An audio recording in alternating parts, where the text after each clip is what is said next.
अब बेटा यहाँ पे ये डिटर्मिनेंट दिया हुआ है, ठीक है। तो इसमें देखो 3 1 है, तो हम सेकंड में से थर्ड कॉलम माइनस करते हैं। तो ऐसा करने पे 0 या अल्फा माइनस बीटा का स्क्वायर या माइनस अल्फा माइनस बीटा का स्क्वायर। तो सेकंड कॉलम में से alpha minus beta square common ले सकते हैं, तो 0 1 -1 आ गया।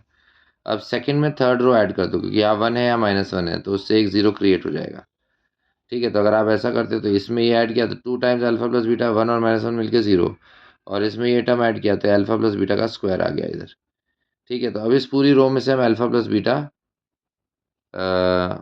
अच्छा हाँ, इसमें से हम अल्फा प्लस बीटा कॉमन ले सकते थे, पर चलो कोई बात नहीं। अब यहाँ 2 0 बन गए, तो इधर तुम इधर ही एक्सपेंड कर दो। तो इधर इसका आई प्लस जे ऑड है, तो साइन चेंज कर देंगे। तो साइन चेंज किया तो 1 हो गया।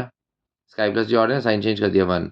अब ये रो और ये कॉलम हटा दिया, तो 1 इंटू दिस -2 ये इसका, तो 1 इंटू अल्फा प्लस बीटा का स्क्वायर माइनस इसका प्रोडक्ट, तो अल्फा प्लस बीटा का square -2 into alpha plus beta. अब इसमें से अल्फा प्लस बीटा कॉमन ले लो। तो अगर इसमें से अल्फा प्लस बीटा कॉमन लिया तो पहले टर्म में अल्फा प्लस बीटा बचा और इसमें 2, तो अल्फा प्लस बीटा -2 हो गया। ओके, अब जो दूसरा डिटर्मिनेंट दिया D1, तो उसमें तो ऑलरेडी 2 0 है, तो सीधे 1 के लिए लिख सकते हैं alpha into alpha, alpha square minus beta square, alpha square minus beta square, उसको फैक्टराइज कर दो, alpha minus beta alpha plus beta.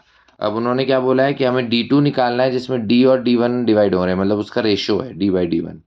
तो D की जो वैल्यू है उसको ऊपर रखा, D2 D1 की वैल्यू नीचे रखा है। अल्फा प्लस बीटा कैंसिल हुआ, अल्फा माइनस बीटा कैंसिल हुआ, तो एक फैक्टर हमारे पास अल्फा माइनस बीटा है और दूसरा अल्फा प्लस बीटा -2, तो ये वैल्यू हमारे पास आ जाती है। Okay, thank you.